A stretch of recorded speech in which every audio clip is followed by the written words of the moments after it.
وبركاته.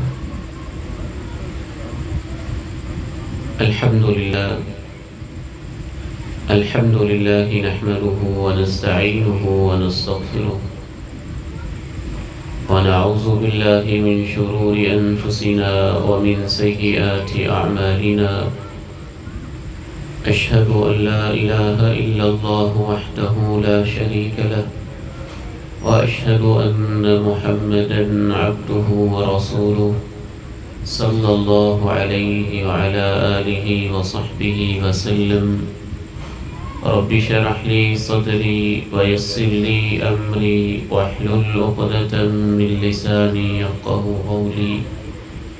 اللهم انفعني بما علمتني وعلمني ما ينفعني وزدني علما. اللهم آت نفسي تقواها وزكها فأنت خير من زكاها أنت وليها ومولاها. أما بعد، فأعوذ بالله السميع العليم من الشيطان الرجيم من همزه ونفخه ونفثه. بسم الله الرحمن الرحيم. فلا تعلم نفس ما أخفي لهم من قرة أعين جزاء بما كانوا يعملون.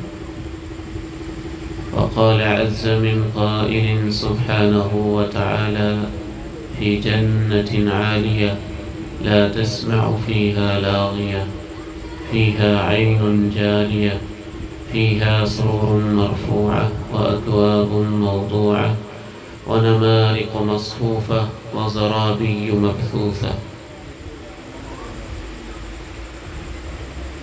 انتہائی قابل احترام میرے بھائیوں، قابل تکریم میرے بزرگوں اور قابل شفقت میرے بیٹوں، حیا و عفت کی پیکر ماؤں، بہنوں اور بیٹیوں،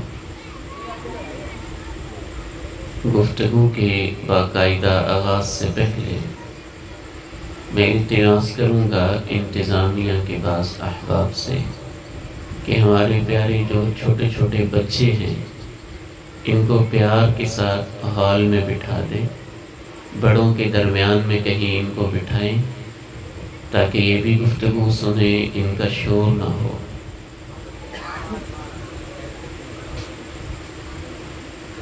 سفر آخرت کوس کا آج یہ چھٹا اور آخری دن ہے۔ رب تعالیٰ سے دعا ہے کہ روزانہ کا ہمارا یہ بیٹھنا، قرآن و سنت کا سننا اور سنانا اپنے ہاں اللہ تعالیٰ قبول فرما لے۔ آج کا موضوع بھی جنت کا ہی ہے اور دعا بھی یہ ہے کہ اللہ اپنی جنتوں میں ہمیں ایسے ہی اکٹھا فرما دے۔ کل ہم یہاں تک پہنچے تھے کہ پل صراط سے اہل ایمان جنتی لوگ ایک ایک کر کے گزرتے چلے گئے۔ کوئی پلک جھپکنے میں گزر گیا، کوئی بجلی کی چمک کی طرح گزر گیا، کوئی ابر کی طرح، بادل کے ٹکڑے کی طرح گزر گیا، کوئی تند و تیز ہوا کی طرح گزر گیا، کوئی تیز گھوڑے کی رفتار میں گزر گیا، کوئی پیدل انسان کی طرح گزر گیا۔ سب لوگ گزر کے جنت میں جانے کے لیے آہستہ آہستہ جمع ہوتے چلے گئے۔ اب جنت میں جانے کے لیے رب کریم نے ان جنتیوں کو ایک پروٹوکول دینا ہے، لیکن اس سے پہلے ایک بڑا اہم کام باقی ہے۔ جنت ایسی جگہ ہے جہاں حسد، کینہ، بغض، عداوت، کوئی تلخ یاد، کوئی کڑوی کو سیلی بات، کوئی دنیا کے اندر ہویا ہو ایسا جھگڑا تنازع جو انسان سے ہو گیا ہو، اس کی یادیں بھی اللہ نے مٹانی ہے، ختم کرنی ہے۔ ان یادوں کو مٹانے کے لیے، معاملات کے بالکل تصفیہ کے لیے، دل کی پوری طرح سے صفائی اور تطہیر کے لیے رب کریم نے ایک اور پل رکھا ہے جو جنت اور جہنم کے درمیان ہے، اس پل کے اوپر ان جنتیوں کو کھڑا کر دیا گیا اور ان سے کہہ دیا گیا کہ آپ کے آپس میں اگر کوئی کسی قسم کا معاملہ ہے تو آپ کو ایک دوسرے سے بدلہ لینے کا، حساب کتاب کا موقع دیا جاتا ہے۔ رب کریم نے وہ موقع دیا۔ موقع دینے کے بعد وَنَزَعْنَا مَا فِي صُدُورِهِم مِّن غِلٍّ، اپنی کامل قدرت کے ساتھ ہر جنتی کے اندر دنیا کے یہ چھوٹے چھوٹے گھٹیا قسم کے جذبات اور سطحی قسم کی سوچیں، چھوٹی چھوٹی سی باتیں اور دل کو ڈسٹ بن اور کوڑا دان بنا لینا اور اس میں تلخیاں سمیٹ کے رکھنا اور اپنے اندر گھٹن گھٹن سی رکھنا، رب کریم نے جنت میں جانے سے پہلے ہر جنتی کے سینے کو صاف اور شفاف کر دیا۔ حتی اذا حذبوا ونقوا، اللہ کے پیارے نبی علیہ السلام کے الفاظ مبارکہ ہیں، حتیٰ کہ ان کو صاف کر دیا گیا، ان کو مہذب کر دیا گیا، ان کو شائستہ کر دیا گیا، دلوں کی تطہیر ہو گئی۔ بعض دل تو ایسے ہو گئے، ان کی سوچیں ایک جیسی، ان کی محبتیں ایک جیسی۔ جنت میں جو پہلا گروہ جائے گا اس کے بارے میں آپ نے باقاعدہ یہ الفاظ کیے، علی قلب رجل واحد، دیکھنے کو 70,000 تھے لیکن ان 70,000 کا دل ایک جیسا، سوچ ایک جیسی، محبت ایک جیسی، الفت ایک جیسی، چاہت ایک جیسی۔ رب کریم نے جنت میں داخلے سے پہلے ان کی تطہیر کی، تہذیب کی، تنقیح کی، تزکیہ کیا، ان کو پیوریفائی کیا، صاف کیا، شفاف کیا۔ صاف شفاف کرنے کے بعد اللہ رب العزت کے فضل و کرم سے جنتیوں کے گروہ بنا دیے گئے۔ یہ آدم اور ان کی امت ہے، یہ جناب نوح اور ان کی امت ہے، یہ جناب ابراہیم اور ان کی امت ہے، یہ جناب موسیٰ اور ان کی امت ہے، جناب عیسیٰ اور ان کی امت ہے۔ رسول اللہ صلی اللہ علیہ وسلم ارشاد فرماتے ہیں، انا اکثر الناس تبعا یوم القیامہ، قیامت کے دن جس نبی کی سب سے زیادہ امت جنت میں جانے والی ہوگی، مسلمانوں وہ تمہارا پیغمبر ہوگا۔ جنت کی 120 کے قریب جنت میں جانے کے لیے جو صفیں بن جائیں گی، ان کی ترتیب لگ جائے گی، مینج کر دیا جائے گا۔ ان میں سے 80 صفیں اللہ کے پیارے نبی کی امت میں سے ہوگی۔ صفیں بنانے کے بعد پھر ان کے باقاعدہ علیحدہ درجات کے حساب سے گروپس بھی بنا دیے گئے۔ صحابہ کو صحابہ کے ساتھ، شہداء کو شہداء کے ساتھ، صالحین کو صالحین کے ساتھ، مجاہدین کو مجاہدین کے ساتھ، عبادت گزاروں کو عبادت گزاروں کے ساتھ، علماء کو علماء کے ساتھ، دین کے داعیوں کو دعات کے ساتھ، اسی طرح سے دین کی راہ میں مختلف قسم کی اپنی جانیں، اپنا مال، اپنے سب کچھ قربان کرنے والوں کو، ان لوگوں کے ساتھ اللہ رب العزت نے اس طرح سے ان کی گروپ بندی کر دی۔ امتیں علیحدہ جمع ہو گئیں، صفیں علیحدہ سے بن گئیں، 80 صفیں اس امت کی بن گئیں۔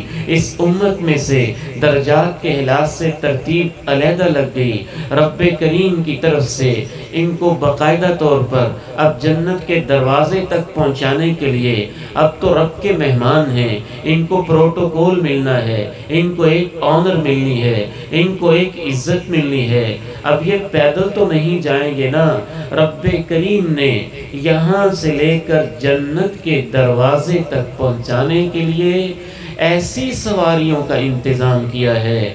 اللہ کے پیارے نبی علیہ السلام نے ارشاد فرمایا، لن تر الخلائق مثلها، جناب آدم سے دنیا کے آخری انسان تک ویسی سواریاں انسانوں نے دیکھی ہی نہیں۔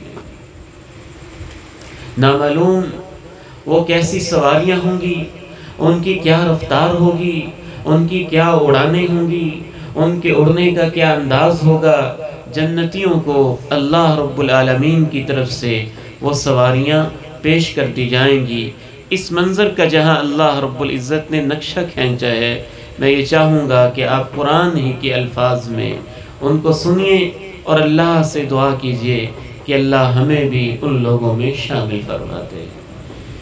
یوم نحشر المتقین الی الرحمن وفدا ونسوق المجرمین الی جہنم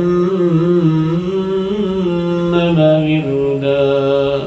یوم نحشر المتقین الی الرحمن وفدا۔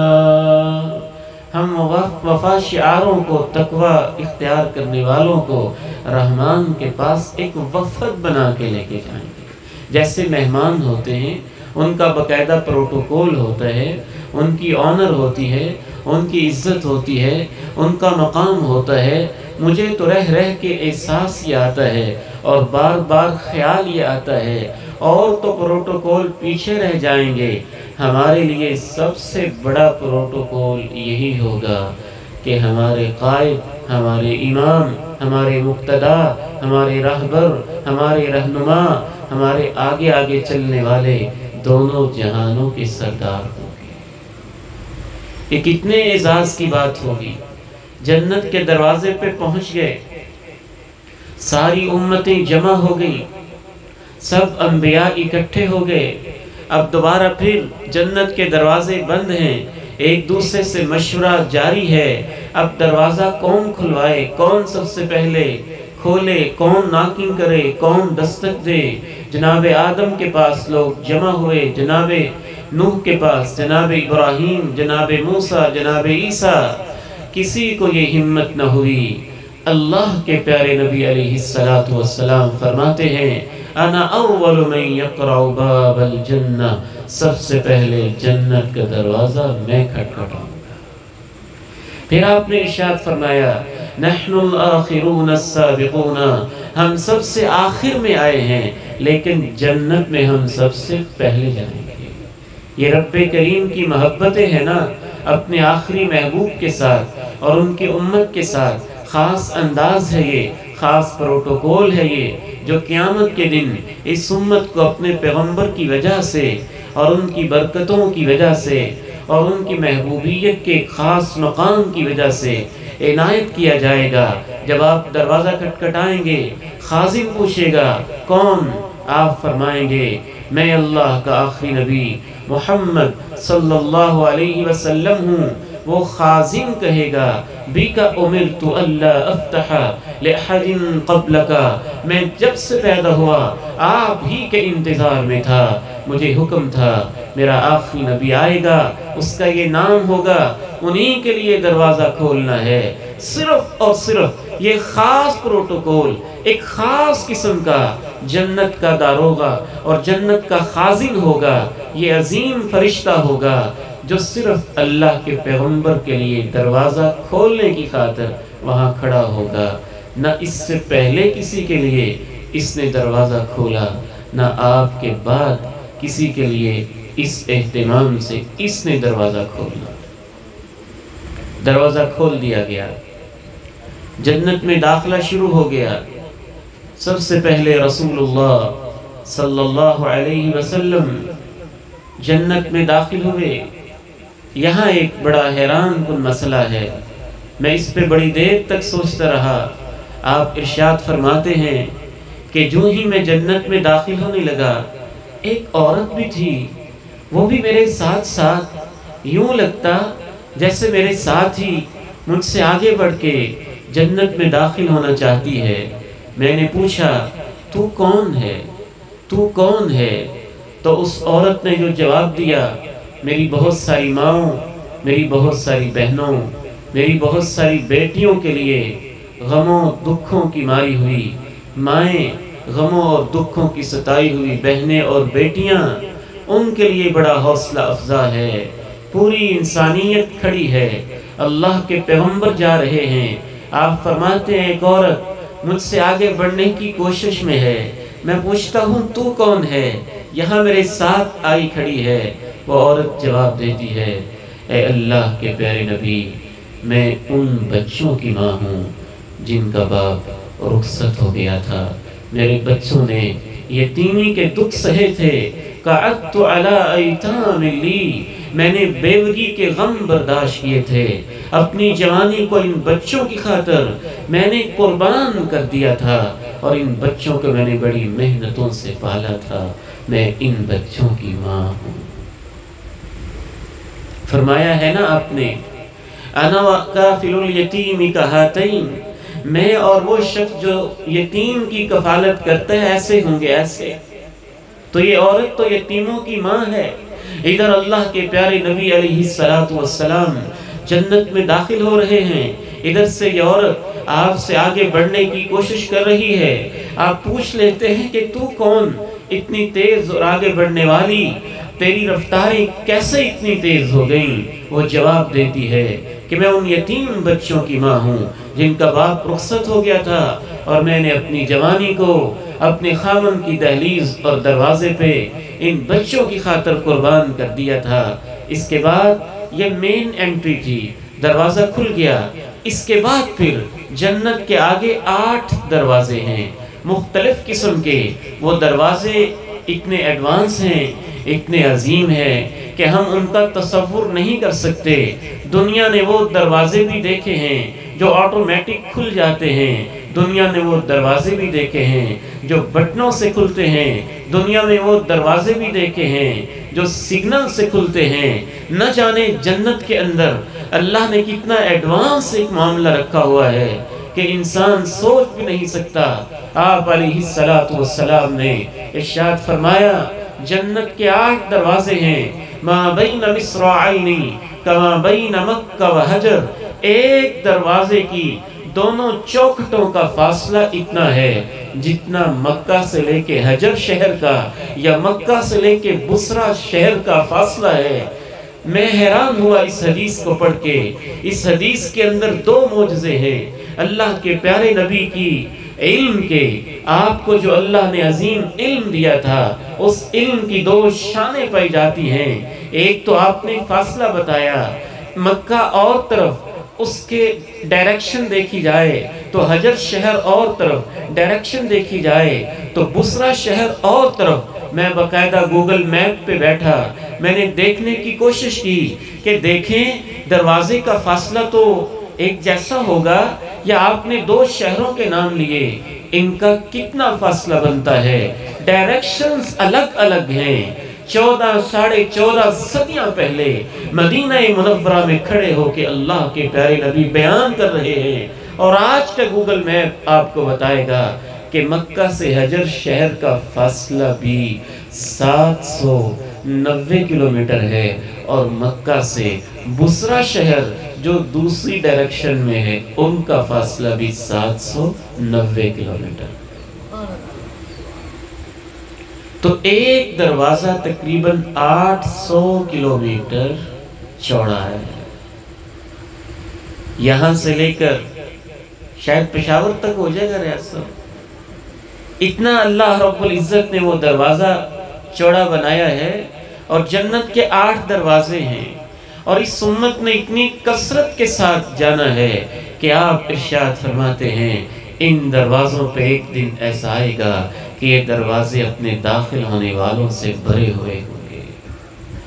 پھر ان دروازوں کی شان یہ بھی ہے کہ ان دروازوں کے اندر رب کریم نے کوئی ایسا نظام بنایا ہے، نہ صرف یہ کہ یہ خود بخود کھل رہے ہیں بلکہ ان کے اندر سے آوازیں بھی آ رہی ہیں، اے جنتی شہزادے تو نفلی نمازیں پڑھتا تھا نا، تیرے لیے میں دروازہ ہوں، میری طرف سے تو آ جا، ادھر سے آواز آ رہی ہے۔ تو نفلی روزے بڑے رکھتا تھا، تیرے لیے ادھر سے انٹرنس ہے، تو ادھر سے آ جا، ایک اور طرف سے آواز آ رہی ہے۔ تو حج عمرے بڑے کرتا تھا، نفلی تیرے لیے یہاں سے داخلہ ہے، تو ادھر سے آ جا، ایک اور دروازے سے آواز آ رہی ہے کہ تو روزے نفلی بڑے رکھتا تھا، تیرے لیے باب الریان ہے، تو ادھر سے آ جا، ایک اور دروازے سے آواز آ رہی ہے۔ تو جہاد کا بڑا شوق رکھتا تھا، اللہ کی راہوں میں جان دینا کا جذبے بڑے رکھتا تھا، تیرے لیے باب الجہاد ہے، تو ادھر سے آ جا۔ جناب ابو بکر صدیق ثانی اثنین اذ ہما فی الغار اذ یقول لصاحبہ، پیغمبر کے ساتھ سونے والے، آپ سے رہا نہ گیا، کہنے لگے اللہ کے پیارے نبی ایک دروازے سے بھی آواز الگ جانا بڑے اعزاز کی بات ہے۔ کوئی ایسا بھی ہوگا جس کو 8 دروازوں سے آوازیں آئیں گی، کہا ایسے بھی ہوں گے، اور صدیق مجھے امید ہے تو بھی ان میں سے ہوگا۔ وَأَرْجُو أَن تَكُونَ مِنْهُمْ وَأَرْجُو أَن تَكُونَ مِنْهُمْ۔ جو اس صدیق کے بارے میں، جو اس فاروق کے بارے میں، جو عثمان غنی کے بارے میں، جو علی مرتضیٰ کے بارے میں، کافر تو کسی عام مسلمان کو کہنا بڑا جرم ہوتا ہے، جو ان عظیم شخصیتوں کے بارے میں ایسے لفظ استعمال کرتا ہے، وہ اپنے اندر کے بغض اور اندر کی بے ایمانی اور اندر کے کفر پہ خود ہی مہر لگاتا ہے۔ پوچھا کوئی ایسا بھی ہوگا جس کو 8 دروازوں سے آوازیں آتی ہوں گی؟ فرمایا صدیق مجھے امید ہے کہ تو ان میں سے ہوگا۔ دروازے کھلے، آوازیں آئیں۔ ایک اور اعزاز ان کو یہ ملنا ہے کہ ہر دروازے کے اوپر ہر جنتی شہزادے کے استقبال کے لیے اللہ رب العزت نے فرشتوں کی ایک ٹیم بٹھائی ہوئی ہے۔ وہ داخل ہوئے اور فرشتوں نے کیا کہا؟ فرشتوں نے ان کو داخل ہوتے ہی کہا، جو الفاظ استعمال کیے ہیں نا وہ قرآن کے الفاظ، قرآن کے کلمات آپ سنیے۔ وَالْمَلَائِكَةُ يَدْخُلُونَ عَلَيْهِمْ مِنْ كُلِّ بَابٍ سَلَامٌ عَلَيْكُمْ بِمَا صَبَرْتُمْ سَلَامٌ عَلَيْكُمْ بِمَا صَبَرْتُمْ فَنِعْمَ عُقْبَى الدَّارِ۔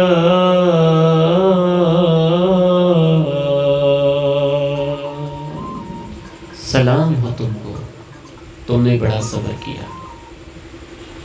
پتہ چلتا ہے کہ جنت اور صبر کا بڑا گہرا تعلق ہے۔ سلام ہو تمہیں، تم نے بڑا صبر کیا۔ سلام ہو تمہیں، تم نے راتوں کو اٹھنے کے لیے بڑی ہمت کی۔ سلام ہو تمہیں، تم نے چلچلاتی دوپہروں میں دھوپوں میں مسجدوں میں آنے کے لیے بڑی ہمت کی۔ سلام ہو تمہیں، برائیاں چوکوں چرواہوں دروازوں پہ کھڑے ہو کے ناچ کے دعوتیں نظارہ دیتی تھیں، تم نے اس جنت کی خاطر بڑا صبر کیا۔ سلام ہو تمہیں، تم نے اس جنت کی خاطر بڑی باتیں برداشت کی۔ تمہاری داڑھی کو نشانہ بنایا گیا، تمہاری شلوار ٹخنوں سے اوپر اس پہ تمہارا مذاق اڑایا گیا۔ تم نے قرآن پڑھا تو اس پر بھی کہا گیا کہ دیکھو تم قرآن پڑھنا شروع ہو گئے، کہیں یہ نہ ہو جائے کہیں وہ نہ ہو جائے۔ سلام علیکم بما صبرتم فنعم عقبی الدار۔ تم نے صبر کیا، دیکھو نا آج جس صبر کا بدلہ کتنا اچھا ہے۔ سلام علیکم طبتم فادخلوها خالدین۔ سلام ہو تمہیں، تم بڑے پاک لوگ ہو، اب جنتوں میں ہمیشہ ہمیشہ کے لیے داخل ہو جاؤ۔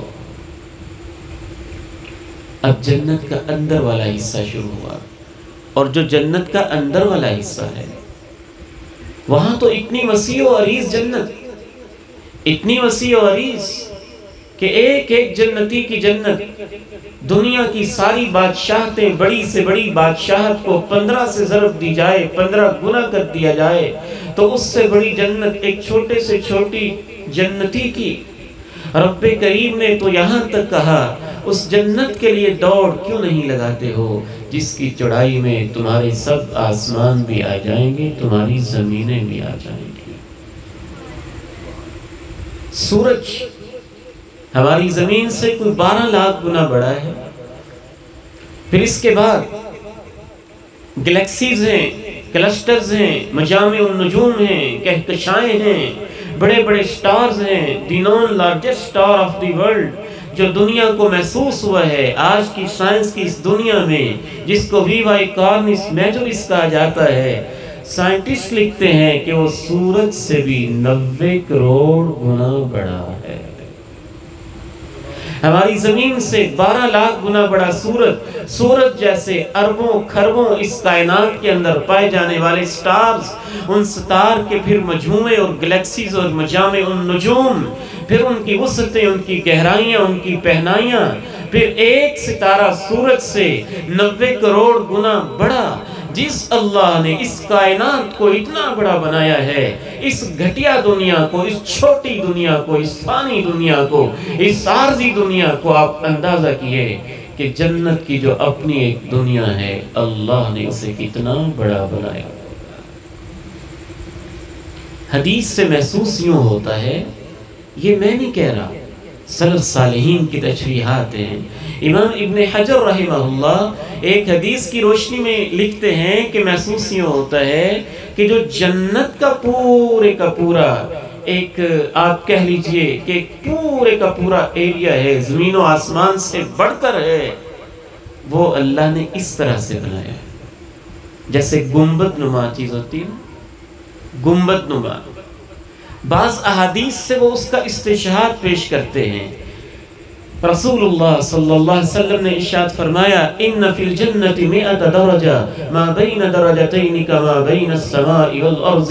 اس جنت کے اندر پھر ہر آدمی کی اپنی جنت ہے، ہر آدمی کی اپنی جنت ہے، ہر آدمی کی اپنی جنت کا ایک اپنا مقام ہے، اور وہ اتنے ہی مقام ہیں۔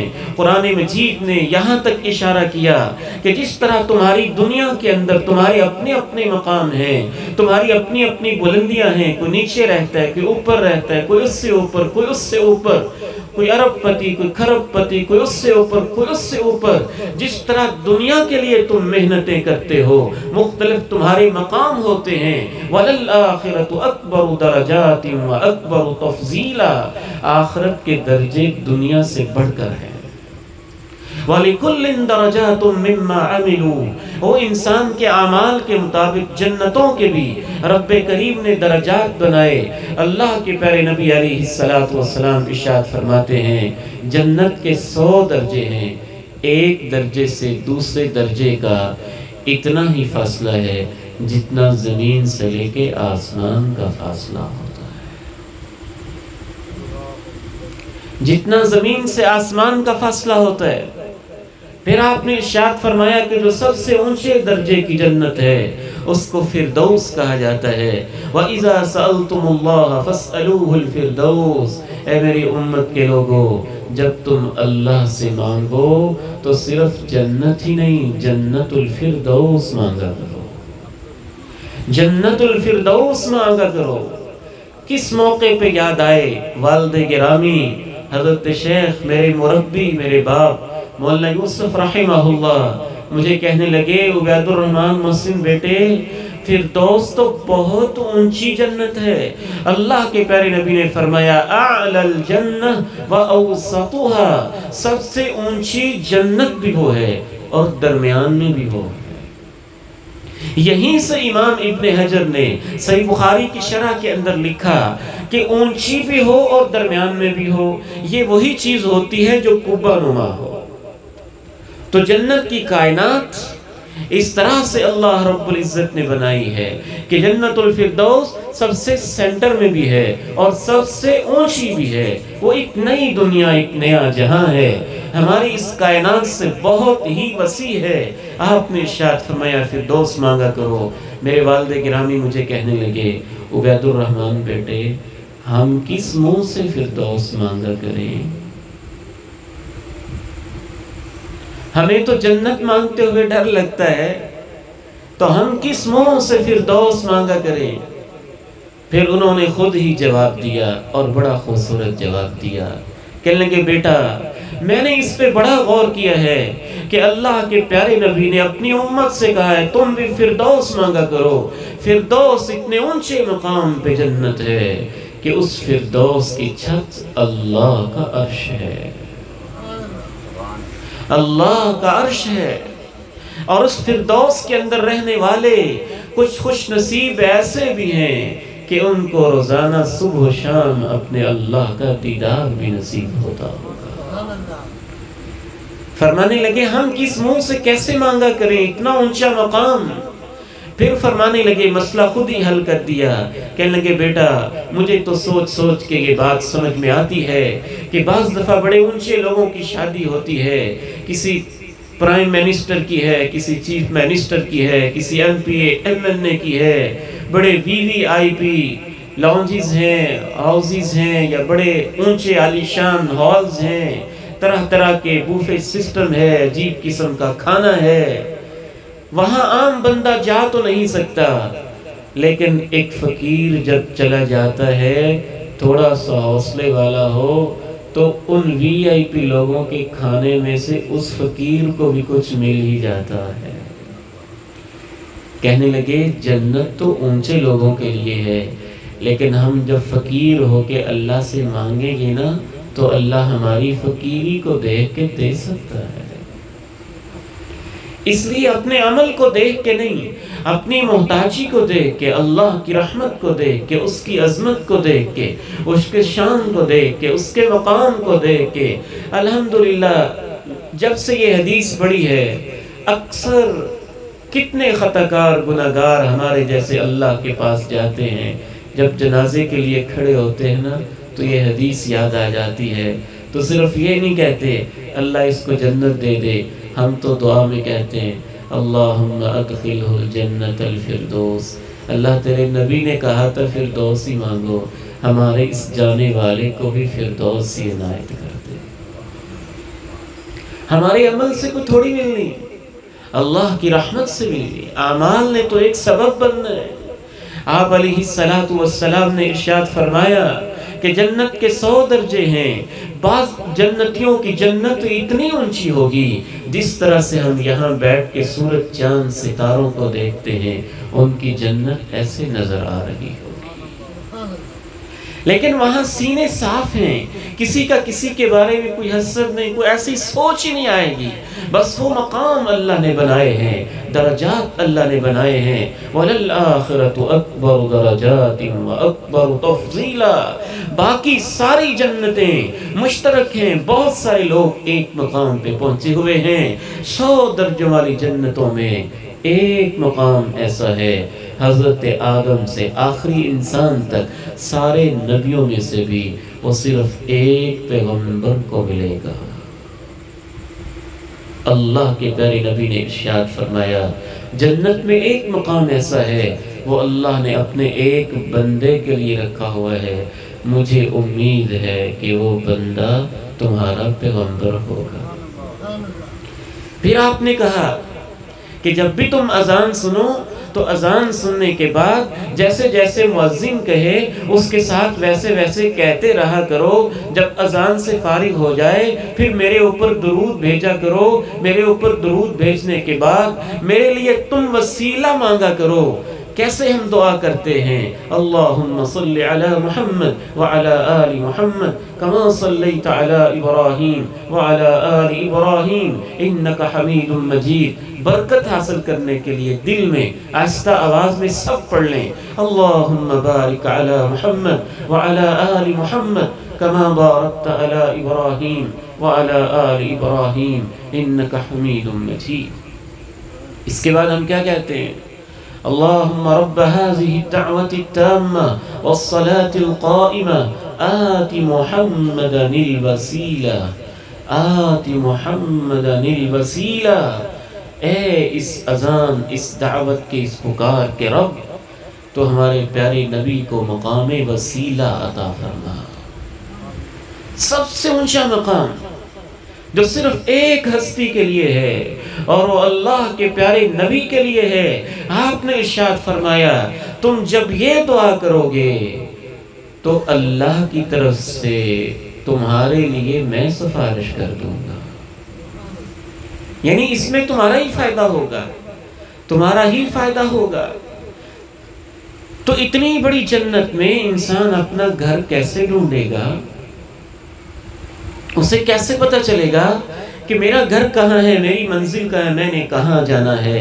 میرا احساس تو یوں کہتا ہے کہ رب کریم نے وہ جو رزلٹ والی پرچی دی تھی جو ہم نے کل پڑھا تھا کہ نامہ اعمال میں تول ہوا، رزلٹ کی پرچی اڑی، کسی کی دائیں ہاتھ میں، کسی کے بائیں ہاتھ میں، کیا معلوم وہاں لکھا ہو، لیکن اللہ کے پیارے نبی علیہ السلام نے ارشاد فرمایا ہر جنتی کو اس جنت کا اتنا پتہ ہوگا جیسے تمہیں دنیا میں اپنے گھر کا پتہ ہوتا ہے۔ یدخلہم الجنت عرفہا لہم، اللہ نے اپنے قرآن میں کہا اللہ جنتیوں کو جنت میں داخل کرے گا بھی، اور ان کے اپنے اپنے گھروں کی اللہ خود ان کو پہچان کروائے گا۔ فرشتے ایک پروٹوکول کے ساتھ، ایک آنر کے ساتھ، ایک عزت کے ساتھ پھر ہر جنتی کو اس کے گھر میں لے کے جائیں گے، بڑی عزت کے ساتھ لے کے جائیں گے، بڑی آنر کے ساتھ لے کے جائیں گے، بڑے ہی پروٹوکول کے ساتھ لے کے جائیں گے، عالی شان سواریوں پہ لے کے جائیں گے۔ بلکہ بعض جنتی تو ایسے بھی ہیں جیسے فرشتے خود ہی فلائی کر سکتے ہیں، اللہ نے ان جنتیوں میں قوت پرواز بھی رکھی ہوئی ہے۔ انہی میں سے جناب جعفر طیار رضی اللہ تعالی عنہ تھے، اللہ کے پیارے نبی کے چچا محترم تھے۔ وہ ایک علیحدہ دنیا ہے، ایک اور دنیا ہے، وہاں وہ کچھ ہے جو ہم سوچ بھی نہیں سکتے ہیں۔ ہر جنتی کو اپنی اپنی منزل کا، اپنے اپنے مقام کا، اپنے اپنے گھر کا پتہ ہے۔ جنت میں بہت سارے گھر ہیں، دو گھروں کا بھی آپ کے سامنے ہلکا سا تذکرہ کر دوں۔ ایک گھر جنت میں بڑی شان والا ہوگا، جس طرح اس پوری بٹیاں کے اندر اس مسجد کی شان ہے، جنت کے گھروں میں اس بندے کی ایسی ہی شان ہوگی۔ وہ کس کا گھر ہوگا؟ جس نے دنیا میں رہتے ہوئے اللہ کا گھر بنایا ہوگا۔ من بنا للہ مسجدا بنا اللہ لہ بیتا فی الجنہ، جس نے مسجد بنائی اللہ جنت میں اس کا گھر بنا دیتا ہے۔ ایک روایت میں آپ نے یوں کہا بنا اللہ لہ مثلہ فی الجنہ، جس طرح اس نے مسجد بنائی ویسے ہی اس کا گھر اللہ جنت میں بنا دیتا ہے۔ میں جب بچپن میں تھا تو میں سمجھتا تھا ویسا ہی گھر شاید اس کا یہ مطلب ہے 2 مرلے کی مسجد بنائی تو چھوٹا گھر ہوگا، 1 کنال کی بنائی تو اتنا ہوگا، کوئی ایکڑ کی بنائی تو اتنا ہوگا۔ بچپن کے خیالات تھے نا۔ جب بڑے ہوئے حدیث پڑھی، محدثین کو پڑھا تو محدثین نے لکھا نہیں یہ تمہاری غلط فہمیاں ہیں، اتنے گھر کا ویسے گھر کا مطلب یہ نہیں اس کا سائز ویسا ہوگا، ویسے گھر کا مطلب یہ ہے جس طرح دنیا کے گھروں میں مسجد کی شان ہوتی ہے، جنت کے گھروں میں مسجد بنانے والے کی جنت کی شان ہوگی، اس کی ایک اپنی ہی شان ہوگی۔ ایک اور بڑا نمایاں گھر نظر آتا ہے جنت میں، اللہ کے پیارے نبی نے ہمیں دکھایا ہے۔ آپ نے ارشاد فرمایا انا ضامن ببیت انا زعیم ببیت فی وسط الجنہ لمن ترک المراء وهو محق، جو میرا امتی حق پہ ہوتا ہے، حق پہ ہوتے ہوئے خاموش ہو جاتا ہے، کمپرومائز کر لیتا ہے، صرف اس وجہ سے کہ جھگڑا نہ ہو، صرف اس وجہ سے نفرتیں نہ ہوں، صرف اس وجہ سے محبتیں غیظ و غضب کے اندر تبدیل نہ ہو، آپ فرماتے ہیں میں اس کو ضمانت دیتا ہوں کہ ان جنتوں کے درمیان میں ایک گھر میں اس کو لے کے دوں گا۔ یہ بھی ایک علیحدہ شان ہے۔ کہاں وہ صحابہ جن کے اندر شوق ہوتا تھا، اور کہاں ہم لوگ کمزوریوں کے مارے ہوئے۔ پھر ہر جنتی اس کی جنت جو بنی ہوئی ہے، کہیں تو اللہ کے پیارے نبی نے جنت کی شان بتائی، اور آپ نے زبانی تھوڑی بتائی، آپ دیکھ کے آئے، معراج کی رات سیر کر کے آئے، جنت دیکھ کے آئے، حضرت عمر کا محل دیکھ کے آئے، بلال کے قدموں کی آہٹ سن کے آئے، جنت کی دیواریں دیکھ کے آئے، جنت کے محل دیکھ کے آئے، اس پوری کی پوری سوسائٹیز کو دیکھ کے آئے، پورے کے پورے اس کے سٹرکچر ڈھانچے کو، عظیم الشان کیفیت کو دیکھ کے آئے۔ آپ نے فرمایا میری امت کے لوگوں، اللہ نے جو تمہارے لیے جنت بنائی ہے اس کی ایک اینٹ سونے کی ہے، ایک اینٹ چاندی کی ہے، سونے چاندی کی اینٹوں کے درمیان لگانے کے لیے جو اللہ نے گارا لگایا ہے، وہ گارا اللہ نے کستوری کا لگایا ہوا ہے، اور کستوری بھی وہ جس پہ خوشبو مہکتی ہے، خوشبو پھوٹتی رہتی ہے۔ پھر آپ نے ارشاد فرمایا جس طرح تمہاری زمین کے اندر کنکر پڑے ہوتے ہیں، پتھر پڑے ہوتے ہیں، کہیں ریت پڑی ہوتی ہے، جنت کی زمین کے اوپر ایسے ہی موتی ہیرے بکھرے ہوئے ہوتے ہیں۔ پھر آپ نے ارشاد فرمایا میری امت کے لوگوں تربتھا الزعفران، اس جنت کی مٹی اللہ نے زعفران کی بنائی ہوئی ہے۔ پھر جنت کے آگے مختلف حصے، ہر انسان اپنے گھر میں پہنچا، اپنے گھر کے اندر جب وہ پہنچا وہاں اس کا خوبصورت انداز سے استقبال کیا گیا۔ استقبال کرنے کے بعد اس کو اس کے گھر کا تعارف کروایا گیا۔ ایک فرشتہ آیا، اس نے اس جنتی شہزادے کو اپنے ساتھ لیا، اس کو بتایا یہ ایسے ایسے جنت ہے، یہاں یہ ہے، یہاں ایسے ہے، یہاں ایسے ہے۔ جنت کا ایک بیرونی صحن علیحدہ سے ہے، جنت کے باغات علیحدہ سے ہیں، جنت کی نہریں علیحدہ سے ہیں، جنت کے بیڈ روم علیحدہ سے ہیں، جنت کے بالا خانے علیحدہ سے ہیں، جنت کے برتن علیحدہ سے ہیں، جنت کے بازار علیحدہ سے ہیں۔ ہر جنتی کی ایک اپنی سلطنت ہے، ایک اپنی پوری بادشاہت ہے، اور وہ اس جنت کے اندر شاہانہ انداز سے رہتا ہے۔ اس کا کچھ جھلکیاں، کچھ نقشے جو اللہ کے پیارے نبی نے بتائے، اس کی روشنی میں سمجھ میں یوں آتا ہے کہ ایک بیرونی حصہ ہے وہ علیحدہ سے ہے، بیرونی حصے کے ساتھ کچھ خیمے سے لگے ہوئے ہیں، کہنے کو یہ خیمہ ہے۔ آپ نے ارشاد فرمایا میں تمہیں ایک ایسے خیمے کے بارے میں بتاتا ہوں کہ جنت کا وہ ایک خیمہ صرف ایک موتی کا بنا ہوگا، اس موتی کو اندر سے خالی کیا گیا ہوگا، اور اس موتی کی اوپر کی طرف لمبائی 30 میل ہوگی۔ آپ نے لفظ وہ استعمال کیے جو ہم جانتے ہیں، حقیقت بالکل کچھ اور ہے۔ لفظ خیمے کا ہے لیکن اندر سے وہ خیمہ بنا کس چیز کا؟ موتی کا ہے۔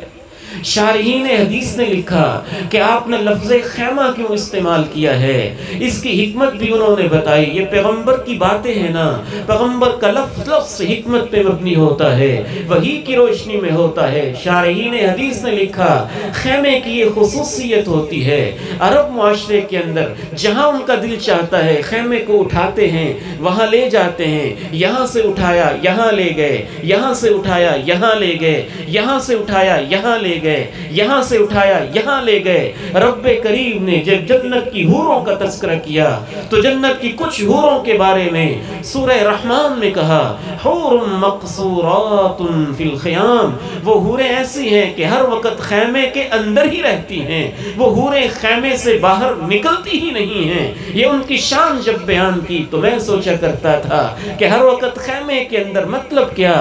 آج میں نے پڑھا شارحین حدیث نے کتنی محبت کی باتیں لکھی، عجیب باتیں لکھی، اس دور کے اندر لکھی۔ کہا وہ جو جنت کے خیمے ہیں ان کی یہ کوالٹی ہوگی کہ وہ موبائل سروسز دیں گے، جہاں جنتی چاہے گا خیمے وہاں پہنچیں گے۔ حوریں اندر ہوں گی جہاں جنتی بیٹھا ہے، جہاں اس کا دل چاہتا ہے کہ اتنی میری بڑی جنت میں سے آج یہاں خیمہ لگ جائے، آج یہ موبائل خیمہ یہاں آ جائے، آج یہاں آ جائے۔ خیمے کا لفظ اس بات کی علامت ہے، اور خود قرآن مجید کی کچھ تعبیرات میں بھی اس طرف اشارے ملتے ہیں۔ وہ اللہ کی جنت ہے نا، وہاں اللہ رب العزت نے پتہ نہیں محبتوں کے ساتھ کیا کچھ بنایا ہے۔ پھر والد گرامی رحمہ اللہ یاد آئے، کہا کرتے تھے عبید الرحمن بیٹے، محسن بیٹے، یہ پھول کتنے خوبصورت ہیں، یہ پتے کتنے خوبصورت ہیں، کشمیر کی چوٹیاں کتنی خوبصورت ہیں، سوات کے پھل کتنے خوبصورت ہیں، اور آبشاریں کتنی خوبصورت ہیں۔ اس دنیا میں اللہ نے کتنے خوبصورت خطے بنائے ہیں۔ وہ اللہ جو اس دنیا کو کہتا ہے کہ مچھر کے پر سے بھی زیادہ اس کی کوئی قیمت، کوئی اہمیت نہیں ہے، جس اللہ نے اس فانی دنیا کو اتنا خوبصورت بنایا ہے، اس نے جنت کو کیسا بنایا ہوگا؟ اس نے جنت کو کتنی محبتوں سے بنایا ہوگا۔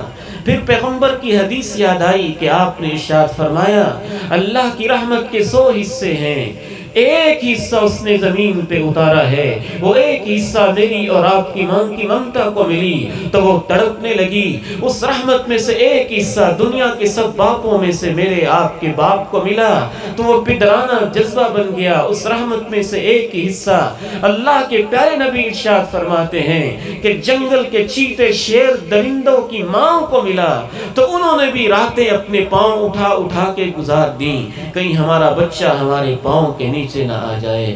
99 رحمت اللہ کے پاس ہیں، ان 99 رحمتوں کا اظہار جنتوں میں ہونا ہے،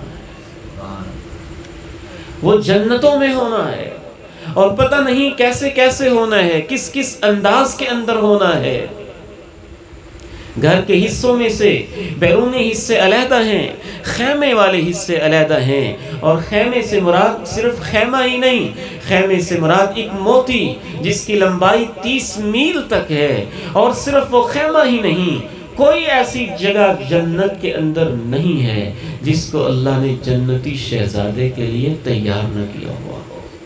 آپ نے ارشاد فرمایا، یہ صحیح بخاری کی حدیث عرض کر رہا ہوں کہ 30 میل اس کی لمبائی ہے، فی کل زاویۃ منہا اہلنا، ہر خیمے کے اندر اللہ نے جنتی شہزادے کے لیے علیحدہ ہی حوروں کا انتظام کیا ہوا ہے، اور وہ دوسروں سے الگ تھلگ، دوسروں کو نہیں پتا، دوسرے نہیں دیکھ پاتے کہ اس کے کتنے کتنے گھر، کتنے کتنے خیمے، کتنے کتنے موتی ہیں اس جنتی شہزادے کے، وہ بالکل اور سی دنیا ہے۔ پھر باغات کا سلسلہ آیا، اور باغات کا سلسلہ اللہ نے جس صورت میں بیان کیا ہے اس صورت کو سورہ رحمان کہتے ہیں۔ میں کہتا ہوں، میں چاہتا ہوں کہ بجائے اس کے کہ اس کا تذکرہ میں خود کروں، آپ کو سورہ رحمان کی چند ایک آیات پڑھ کے اور ان کا مختصر ترجمہ کر کے میں گفتگو کے آخری حصے کی طرف بڑھتا ہوں انشاءاللہ تعالی، کہ اللہ رب العزت نے جنت کے باغات کا تذکرہ سورہ رحمان میں کس طرح سے کیا ہے۔ اعوذ باللہ من الشیطان الرجیم، بسم اللہ الرحمن الرحیم،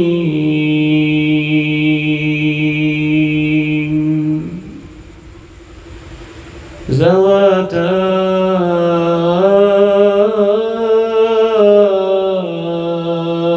افنان، فبأي آلاء ربكما تكذبان، فيهما عينان تجريان، فبأي آلاء ربكما تكذبان، متكئين على فرش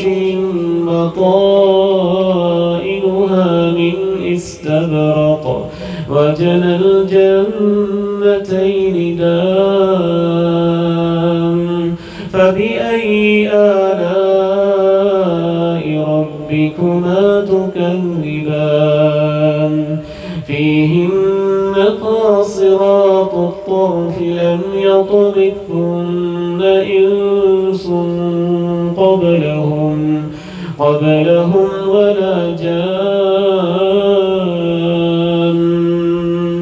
فبأي آلاء ربكما تكذبان، كأنهن الياقوت والمرجان، فبأي آلاء ربكما تكذبان، هل جزاء الإحسان إلا الإحسان،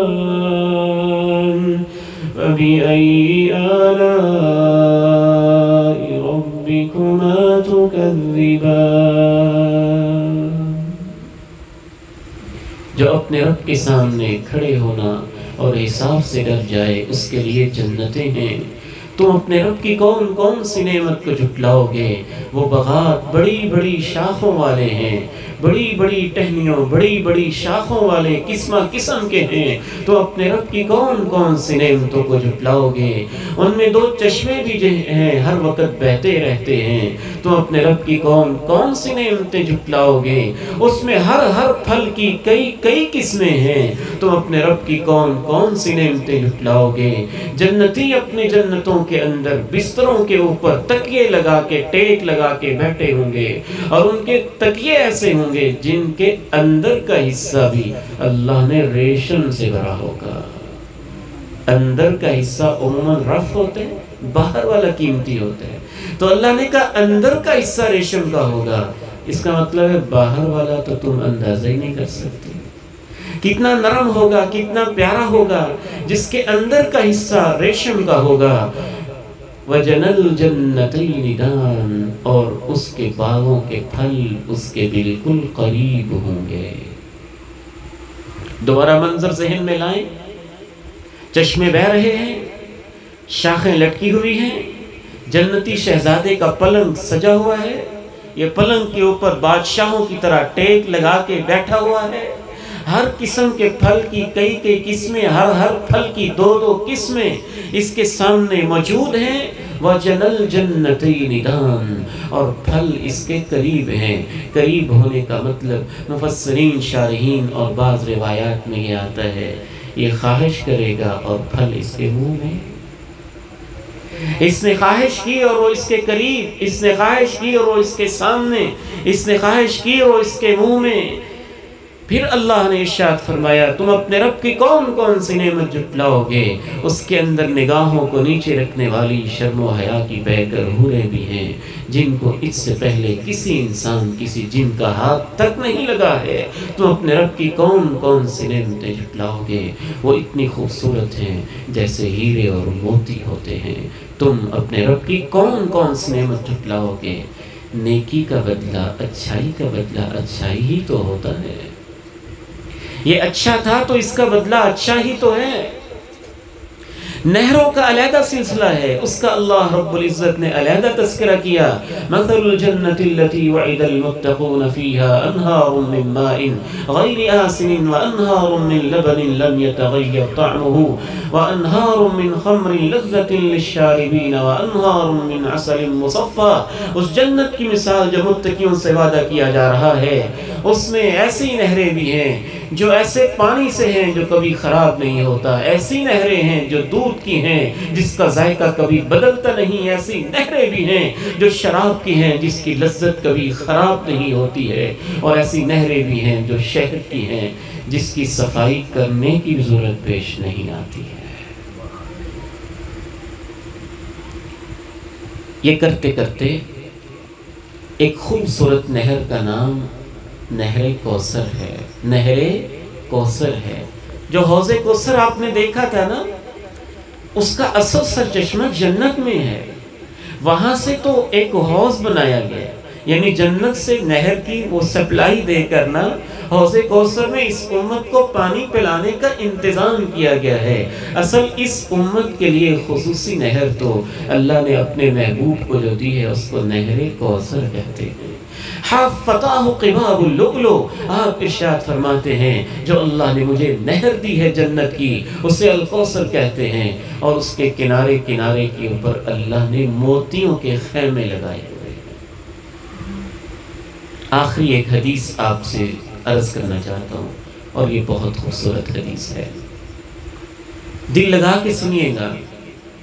آج آپ کے لیے ٹرپل انتظام ہے کھانے پینے کا۔ ٹرپل انتظام کس لحاظ سے؟ ایک تو یہ روحانی خوراک ہے نا، یہ سب سے قیمتی خوراک ہے، اس سے روح کو زندگی ملتی ہے۔ اور میرے بعد بلبل قرآن، مبلغ اسلام، عظیم دائی، میرے بہت ہی پیارے بھائی حضرت مولانا قاری محمد خالد مجاہد صاحب آپ پتوں کی، ان کا بھی بیان ہے انشاءاللہ تعالی، وہ اندر آرام فرما رہے ہیں۔ تو یہ دوسری خوراک ہے، اور اس کے بعد تیسری خوراک ہمارے میزبانوں کی طرف سے، اللہ تعالیٰ قبول فرما لے۔ تو یہ کھڑے کھڑے بھائی تھک نہ جائیں، اللہ آپ کو برکت دے۔ ویسے تو دین کے لیے کھڑا ہونا بھی ثواب ہے، شوق سے کھڑے ہیں، تو اللہ آپ کا کھڑا ہونا بھی قبول فرما لے، آپ کو بہت عزتیں دے، بہت برکت دے۔ سچی بات ہے، خصوصاً میں جب یہ نوجوان بیٹوں کو دیکھتا ہوں نا تو میری خوشی کی کوئی انتہا نہیں رہتی۔ میں اللہ کے فضل سے ان بیٹوں کے لیے نمازوں کے بعد بھی رات کو بھی جب اللہ توفیق دے دعا کرتے ہیں کہ اللہ یہ نوجوان ہماری امت کا مستقبل ہے، ان کو اپنے نبی کا پیارا سا امتی بنا دے، آپ کی سنتوں پہ عمل کرنے والا امتی بنا دے، آپ کے حوض کوثر سے پانی پینے والا امتی بنا دے، آپ کے